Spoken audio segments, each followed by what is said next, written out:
नमस्कार student, CG की study के कोने वीडियो में आपका स्वागत करता हूं। आज का जो वीडियो है वो टेस्ट सीरीज से संबंधित होने वाला है। इस प्रकार के टेस्ट सीरीज आपको लगाना इसलिए आवश्यक है क्योंकि आगामी एग्जाम का आइडिया आपको इस प्रकार की टेस्ट सीरीज से हो जाता है। इस प्रकार के प्रश्न एग्जाम में आते ही हैं, इसलिए ये जो टेस्ट सीरीज आपको लगाना बहुत जरूरी है। तो देखते हैं हमारा पहला प्रश्न क्या है। निम्नलिखित में से किसमें बोवन कैप्सूल होता है। देखिए, जो टेस्ट सीरीज में लगभग हर क्षेत्र से उठाए गए प्रश्न है, जैसे कि जीएस, साइंस, छत्तीसगढ़ और भी बहुत कुछ, जैसे संविधान है। तो इस प्रकार के जो टेस्ट सीरीज आपके लगाना बहुत ही महत्वपूर्ण है। तो देखिए, निम्नलिखित में से किसमें बोमन कैप्सूल होता है। तो याद रखिए, उत्सर्जन तंत्र से संबंधित है बोमन कैप्सूल। अब बेसिकली हम थोड़ा सा जान लेते हैं बोमन कैप्सूल होता क्या है। देखिए, मैंने जैसे ही बोला उत्सर्जन तंत्र, तो याद रखिए उत्सर्जन तंत्र जो है किडनी से संबंधित है। ये हमारा समझ लीजिए किडनी है, समझ लीजिए क्या है, तो किडनी है ही है, उसका स्ट्रक्चर है। तो किडनी के अंदर जो है छानने का, यानी खून को छानने का जो काम करता है वो बोमन कैप्सूल के द्वारा होता है।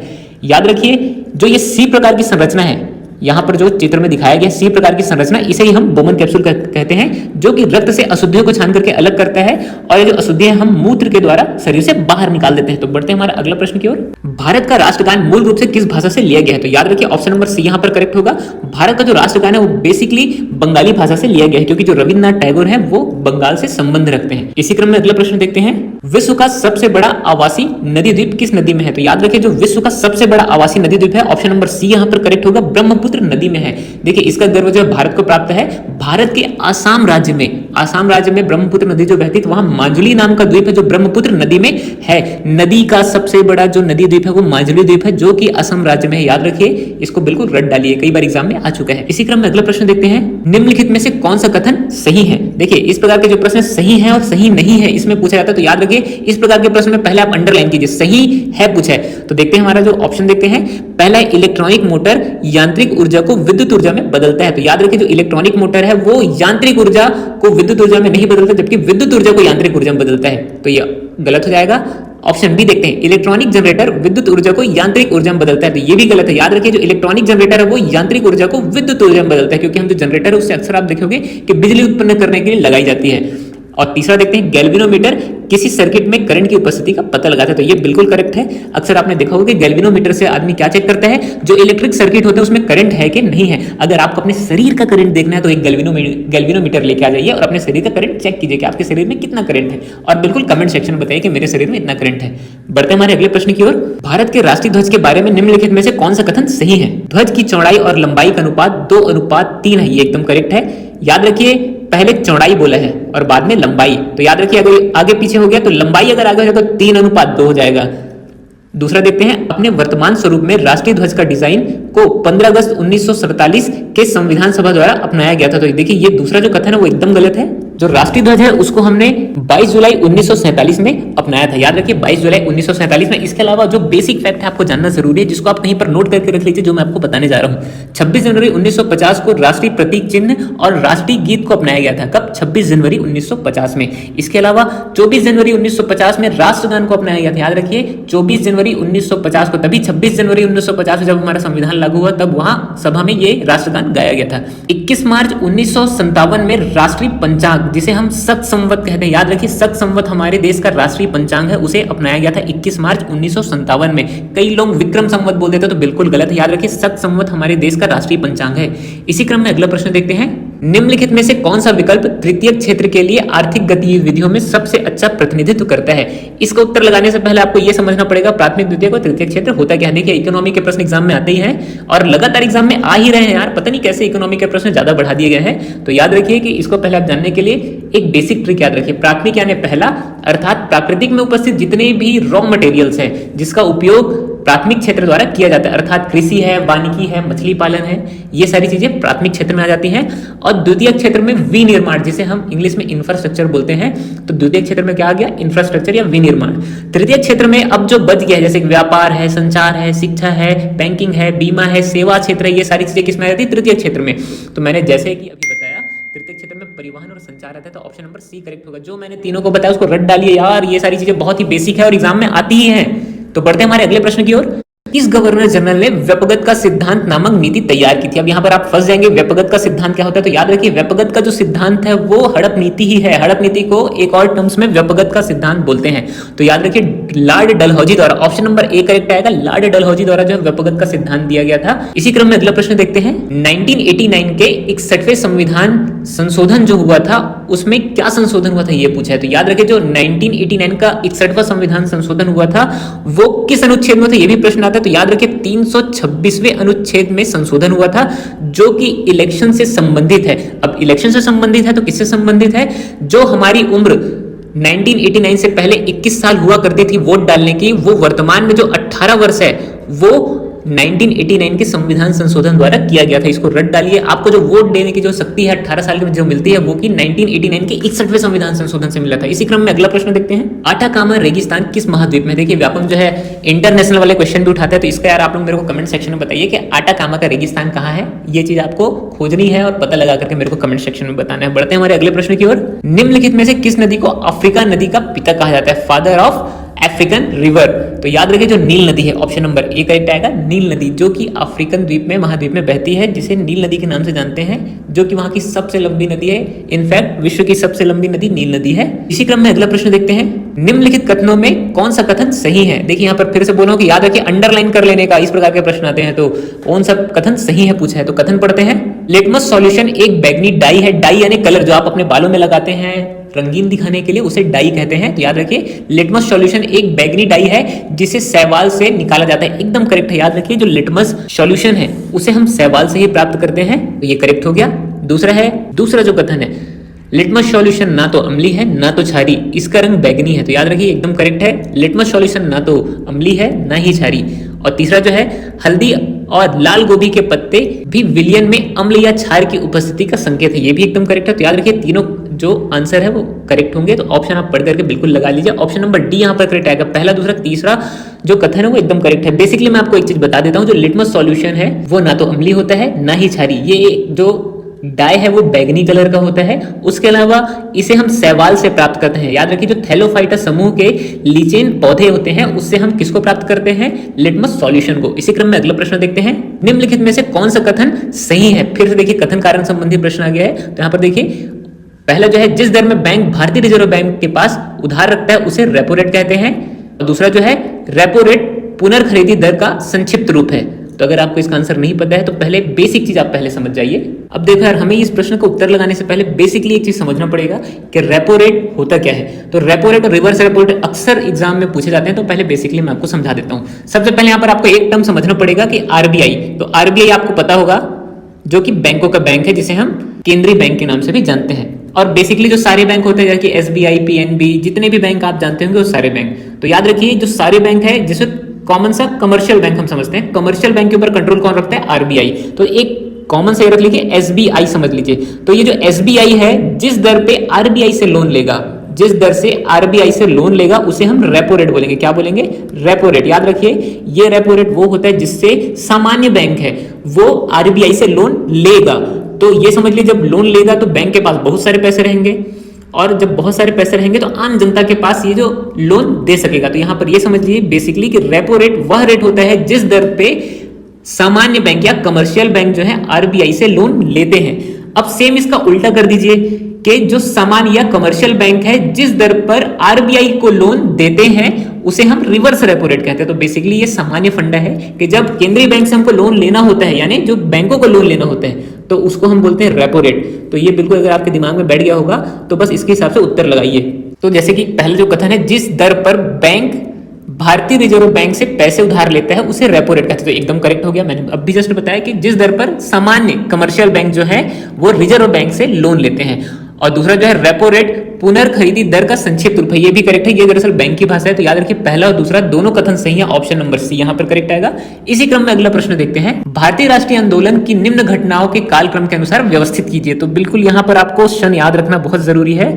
तो यहाँ पर देखिए खिलाफत आंदोलन, दूसरा चौरा चौरी कांड, तीसरा जलियांवाला बाग हत्याकांड, और चौथा जो है महात्मा गांधी की दांडी यात्रा। तो याद रखिए जो महात्मा गांधी की दांडी यात्रा है ये सबसे पीछे थी। ये 1930 की घटना है। ये जो है 1930 की घटना बिल्कुल याद रखिए। और दूसरा जो है यहाँ पर आप कंटिन्यू आपको लगाना है। तो सबसे पहली घटना जो है जलियांवाला बाग हत्याकांड की घटना, जो कि 13 अप्रैल 1919 में हुई थी। याद रखिए 13 अप्रैल 1919 में सबसे पहले क्या हुआ, जलियांवाला बाग हत्याकांड। दूसरा जो है खिलाफत आंदोलन, जो कि शौकत बंधुओं द्वारा किया गया था। ये भी 1919 में हुआ था, लेकिन नवंबर के आसपास की घटना है। ये लगभग 24 नवंबर को शौकत अली बंधुओं द्वारा क्या हुआ था, खिलाफत आंदोलन जिसके अध्यक्ष गांधी जी थे। उसके अलावा तीसरी जो घटना है वो चौरा चौरी कांड है, 4 फरवरी 1922 में हुआ था। और दांडी यात्रा जो है असहयोग आंदोलन का पार्ट है, जो कि 6 अप्रैल 1930 में गांधी जी द्वारा नमक बना करके नमक कानून तोड़ा गया था। तो ये बेसिकली हो गया। तो यहाँ पर आप देखिए आपका ऑप्शन क्या करेक्ट बैठता है। तो पहला हो गया जलियांवाला बाग हत्याकांड यानी तीसरा, और उसके बाद हो जाता है खिलाफत आंदोलन यानी पहला, तीसरा, पहला, दूसरा और चौथा। तो ऑप्शन नंबर सी यहाँ पर करेक्ट हो जाएगा। इसी क्रम में अगला महत्वपूर्ण प्रश्न देखते हैं, लाल बहादुर शास्त्री की मौत के बाद भारत के कार्यवाहक प्रधानमंत्री कौन बने? तो याद रखिए यहाँ पर लाल बहादुर शास्त्री की मौत के बाद गुलजारी लाल नंदा जी जो है, ऑप्शन नंबर डी करेक्ट होगा, वो जो हमारे देश के कार्यवाहक प्रधानमंत्री बने। इसी क्रम में अगला महत्वपूर्ण प्रश्न देखते हैं, एक निर्धारित काल अवधि में जो साधारण 1 वर्ष में होती है, उस समय में किसी देश की भौगोलिक सीमाओं के भीतर उत्पादित वस्तुओं और सेवाओं का अंतिम मूल्य को खाली स्थान कहते हैं। तो याद रखिए 1 वर्ष में, मान के चलिए किसी देश है, जैसे कि ये देश है, 1 वर्ष में उसमें जो जितनी भी सेवाएं हैं या उत्पादित वस्तुएं, उनका अंतिम रूप से जो मूल्य क्या कहलाता है? सकल घरेलू उत्पाद। ऑप्शन नंबर ए करेक्ट आएगा, क्योंकि ये निश्चित सीमा रेखा के अंतर, जैसे कि भारत की एक निश्चित सीमा रेखा है। इसी क्रम में अगला महत्वपूर्ण प्रश्न देखते हैं, सिंधु घाटी सभ्यता के बारे में निम्नलिखित में से कौन सा कथन सत्य है? देखिए हमेशा मैं आप बोला हूं आपको कि कथन जो सत्य है वहां पे अंडरलाइन करना जरूरी है। तो पहला देखते हैं, इसे हड़प्पा सभ्यता के नाम से भी जानते हैं, एकदम करेक्ट है। दूसरा जो है हड़प्पा और मोहनजोदड़ो इस सभ्यता के 2 प्रमुख शहर थे, ये भी एकदम करेक्ट है। अगला जो है, इस सभ्यता में लोग टाउन प्लानिंग के और मकान के निर्माण के कार्य से जाने जाते थे, ये भी करेक्ट है। तो पहला, दूसरा, तीसरा तीनों करेक्ट होगा। ऑप्शन नंबर डी यहाँ पर करेक्ट हो जाता है। इसी क्रम में अगला प्रश्न देखते हैं, भारत की 2011 की जनगणना के अनुसार निम्नलिखित कथनों पर कौन सा सही है? तो कथन देखते हैं, पहला कथन देखते हैं, भारत में सबसे कम लिंगानुपात पौंडीचेरी का था, ये गलत है। बी देखते हैं, सभी राज्यों में उत्तर प्रदेश की आबादी सर्वाधिक थी, ये एकदम करेक्ट है। उत्तर प्रदेश की जो आबादी 2011 के अनुसार सर्वाधिक थी, तो ऑप्शन नंबर बी यहाँ पर करेक्ट हो जाएगा। इसी क्रम में अगला प्रश्न देखते हैं, निम्नलिखित कथनों में से कौन सा कथन सही है? कथन 1, क्षारीय धातु इतनी नरम होती है कि इसे चाकू से भी काटा जा सकता है, एकदम करेक्ट है। दूसरा, सोडियम और पोटेशियम क्षारीय धातु के उदाहरण है, ये भी एकदम करेक्ट है। तीसरा, क्षारीय धातुओं को कार्बन के अपर रूप में भी जाना जाता है। देखिए सारे कार्बन के अपर रूप जो है वो क्षारीय धातु नहीं होते। तो याद रखिए पहला, दूसरा सही है, तो ऑप्शन ए यहाँ पर करेक्ट होगा, पहला और दूसरा एकदम करेक्ट है। इसी क्रम में अगला प्रश्न देखते हैं, निम्नलिखित में से कौन सा झील जम्मू कश्मीर में स्थित है? तो ऑप्शन पढ़ते हैं। देखिए ऑप्शन ए है नैनी झील, तो नैनी झील जो है वो उत्तराखंड में है। सांभर झील, तो सांभर झील याद रखिए ये खारे पानी की झील है जो कि राजस्थान में। और ऑप्शन सी जो है लोकटक झील, तो लोकटक झील जो है मणिपुर में स्थित है। और जो बच गया वुलर झील, वुलर झील कहाँ है? वो है जम्मू कश्मीर में। तो यहाँ पर आपको क्लियर होगा कि ऑप्शन नंबर डी यहाँ पर करेक्ट होगा। इसी क्रम में अगला प्रश्न देखते हैं, किस पंचवर्षीय योजना को महालोबिस योजना के नाम से जाने जाता है? तो याद रखिए दूसरी जो पंचवर्षीय योजना थी उसे महालोबिस के नाम से जाना जाता है। तो यहाँ पर ऑप्शन नंबर ए करेक्ट आ जाएगा। इसी क्रम में अगला प्रश्न देखते हैं, निम्नलिखित में से कौन सा कथन सही है? तो कथन पढ़ते हैं, भारत की 2011 की जनगणना के अनुसार भारत में साक्षरता दर 67.04% पाई गई। दूसरा कथन पढ़ते हैं, भारत में उच्च साक्षरता दर महाराष्ट्र में था। तो देखिए ये जो दोनों कथन है वो एकदम गलत है। याद रखिए 2011 की जनगणना के अनुसार साक्षरता दर जो है 72.98 थी, 72.98, इसको एकदम रट डालिए, 72.98 थी। और सर्वाधिक जो साक्षर जिला था वो था केरल, और सबसे जो लोवेस्ट क्रम में था वो था क्या था? बिहार। तो ये 2 चीज आपको याद रखना बहुत जरूरी है। तो यहाँ पर ऑप्शन नंबर डी करेक्ट आ जाएगा, ना तो 1 ना तो 2। इसी क्रम में अगला प्रश्न देखते हैं, निम्नलिखित में से कौन सा कथन सही है? तो कथन देखते हैं, रक्त को ले जाने वाली धमनी की दीवारें पतली होती, एकदम गलत है। रक्त को ले जाने वाली जो धमनी है जिसमें शुद्ध रक्त बहता है उसकी दीवारें मोटी होती है। दूसरा जो है, नसें रक्त को हृदय के विभिन्न अंगों तक ले जाती है। तो याद रखिए नसें जो है हृदय तक रक्त पहुंचाती है अशुद्ध रक्त को, तो ये भी गलत हो जाएगा। अगला कथन देखते हैं, धमनी में रक्त का दबाव नसों की तुलना में अधिक होता है। तो ये एकदम करेक्ट है, धमनियों में जो है रक्त का दबाव एकदम ज्यादा होता है क्योंकि उसकी दीवारें मोटी होती हैं। तो यहाँ पर ऑप्शन नंबर सी करेक्ट आएगा। इसी क्रम में अगला प्रश्न देखते हैं, निम्नलिखित में से कौन सा राज्य पाकिस्तान के साथ अपनी भूमि सीमा साझा नहीं करता है? तो अगर आपने भारत का नक्शा देखा होगा तो उसको देखिए और इसको मेरे को कमेंट सेक्शन में बताइए कि कौन सा जो राज्य है पाकिस्तान के साथ अपना सीमा रेखा नहीं शेयर करता है। अगर आपको ये बेसिक प्रश्न का उत्तर नहीं पता है तो ये समझ लीजिए कि आपको थोड़ी और ज्यादा तैयारी की जरूरत है। इसी क्रम में अगला प्रश्न देखते हैं, लोकसभा के बारे में निम्नलिखित में से कौन सा कथन असत्य है? पहला कथन देते हैं, लोकसभा का सदस्य बनने के लिए न्यूनतम आयु 21 वर्ष है। और दूसरा, भारत के राष्ट्रपति लोकसभा में 12 सदस्यों को मनोनीत कर सकते। देखिए यार ये दोनों गलत है। इसके लिए जो है लोकसभा के सदस्य बनने के लिए जो मिनिमम आयु है वो 25 वर्ष है, और राष्ट्रपति जो है लोकसभा में नहीं राज्यसभा में 12 सदस्यों को मनोनीत करता है। तो यहाँ पर ऑप्शन नंबर डी करेक्ट हो जाएगा, ना तो 1 ना तो 2। इसी क्रम में अगला प्रश्न देखते हैं, भारत के मुख्य चुनाव आयुक्त को कौन नियुक्त करता है? तो ये एकदम रट डालिए, भारत के राष्ट्रपति जो है मुख्य चुनाव आयुक्त को नियुक्त करते हैं। इसी क्रम में अगला जो महत्वपूर्ण प्रश्न है, निम्नलिखित में से कौन सा एक अधातु द्रव का उदाहरण है? देखिए यार, धातु द्रव तो सबको पता है, अधातु द्रव सबको पता नहीं होता, तो यहाँ पर ऑप्शन नंबर ए करेक्ट आ जाएगा। जो ब्रोमीन है वो एक प्रकार का अधातु द्रव है। इसी क्रम में अगला महत्वपूर्ण प्रश्न है, 1961 में भारतीय सेना द्वारा निम्नलिखित में से किस राज्य को पुर्तगाली शासन द्वारा मुक्त कराया गया था? तो यार आप सबको पता ही होगा कि हम जो जितने भी बैचलर्स हैं, जितने भी युवा पीढ़ी के लोग हैं, उनको कहाँ जाना पसंद है? गोवा। तो याद रखिए, जो पुर्तगाली जो जितने भी शासक थे उनको गोवा को Please, sir, I want to reach 1 million likes. So please,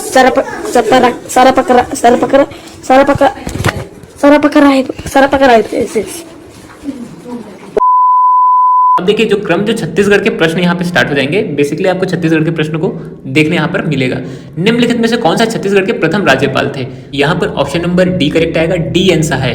DN. सहाय जो थे वो छत्तीसगढ़ के प्रथम राज्यपाल थे। अगला प्रश्न जो देखते हैं, छत्तीसगढ़ राज्य में कितने विधानसभा निर्वाचित क्षेत्र हैं? तो याद रखिए 90 विधानसभा, छत्तीसगढ़ में वर्तमान में 90 विधानसभा क्षेत्र हैं। अगले जो प्रश्न उसको देखते हैं, निम्नलिखित में से किस जिले को छत्तीसगढ़ राज्य की विद्युत राजधानी के रूप में जाना जाता है? तो याद रखिए जो विद्युत राजधानी है वो कोरबा है। ऑप्शन नंबर सी करेक्ट आएगा, क्योंकि कोरबा में बिजली बनाने का काम चलता है। अगला जो प्रश्न उसको देखते हैं, 2011 की जनगणना के निष्कर्ष के अनुसार छत्तीसगढ़ में महिला साक्षरता दर कितनी थी? यहाँ पर ऑप्शन नंबर बी करेक्ट आएगा। 60.24% जो है वो 2011 की जनगणना के अनुसार छत्तीसगढ़ की महिला साक्षरता दर थी। अगला जो प्रश्न उसको देखते हैं, 1857 के सिपाही विद्रोह या भारत की आजादी के प्रथम युद्ध के समकालीन छत्तीसगढ़ के नेतृत्व निम्नलिखित में से किसने किया था? यहाँ पर ऑप्शन नंबर डी करेक्ट आएगा, वीर नारायण सिंह ने नेतृत्व किया था। अगला जो प्रश्न उसको देखते हैं, छत्तीसगढ़ को राज्यसभा में आवंटित सीटों की संख्या क्या है? तो याद रखिए छत्तीसगढ़ में जो राज्यसभा सीटों की आवंटन संख्या है वो ऑप्शन नंबर बी करेक्ट आएगा। टोटल 5 राज्यसभा सीटें हैं और 11 जो है लोकसभा सीटें हैं। इसी क्रम में अगला प्रश्न देखते हैं, छत्तीसगढ़ की सबसे प्रमुख फसल निम्नलिखित में से कौन सी है? तो छत्तीसगढ़ बताने की जरूरत नहीं है यार, एकदम बेसिक सी बात है। छत्तीसगढ़ की जो मुख्य फसल है वो चावल है। ऑप्शन नंबर ए यहाँ पर करेक्ट आएगा। अगला प्रश्न देखते हैं, छत्तीसगढ़ का स्थापना किस तारीख को हुआ था? तो छत्तीसगढ़ का स्थापना जो है 1 नवंबर सन 2000 में हुआ था। अगर आपको ये नहीं पता है, ऑप्शन नंबर बी करेक्ट आएगा। तो यार एकदम बेसिक सी बात है, छत्तीसगढ़ जो स्थापना है 1 नवंबर 2000। आप छत्तीसगढ़ में रहते जा रही है, कॉमन सी बात आपको पता होनी चाहिए। तो याद रखिए इस प्रश्न का उत्तर क्या होगा? 1 नवंबर सन 2000।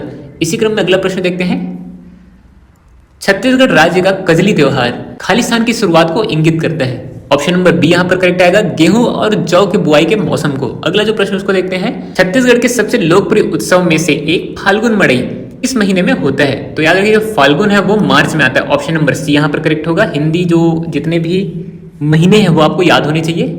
अगला जो प्रश्न उसको देखते हैं, क्षेत्र के संदर्भ में छत्तीसगढ़ भारत का सबसे बड़ा राज्य है। तो याद रखिए छत्तीसगढ़ है 10वां सबसे बड़ा राज्य है। ये व्यापम के पेपर में ले चुका है, तो ऑप्शन नंबर सी यहाँ पर करेक्ट होगा। इसी क्रम में अगला प्रश्न देखते हैं, सुआ गीत छत्तीसगढ़ के लोकगीत के मुख्य रूप से खालिस्तान के त्योहार के दिन गाया जाता है। तो याद रखिए जो दिवाली आएगा, ऑप्शन नंबर ए यहाँ पर करेक्ट आएगा। सुआ गीत जो है दिवाली के समय गाया जाता है। अब देखिए जितने भी प्रश्न हमने लगाए हैं इस प्रकार के ही प्रश्न एग्जाम में आते हैं और ये प्रश्न आपको लगाने ही हैं। इस प्रकार की कंटिन्यू सीरीज है उसको आप लगाते हुए चलिए, ताकि आगामी एग्जाम में इस प्रकार के प्रश्न आपसे आए तो आसानी से बन जाए। जितने भी प्रश्न मैंने एग्जाम के पर्पज से कमेंट सेक्शन में पूछे यार, तो प्लीज उसको कमेंट सेक्शन में बताइए, ताकि थोड़ा बहुत मेहनत तो आपको भी करना चाहिए ना, कि आप उसको सर्च करें, चेक करें, या आपको याद है तो कमेंट सेक्शन में बताएं। अगर आप इस प्रकार से प्रश्न को छोड़ते रहेंगे तो ये समझिए एक दिन आपको एग्जाम भी छोड़ देगा। तो कंटिन्यू आप ये जो प्रश्न उसके लिए एक्टिव रहिए, ताकि आगामी एग्जाम में इस प्रकार के प्रश्न आपसे आते हैं तो आसानी से बन जाए। तो मिलते हैं नेक्स्ट वीडियो में, तब तक के लिए peace out and make sure कि आप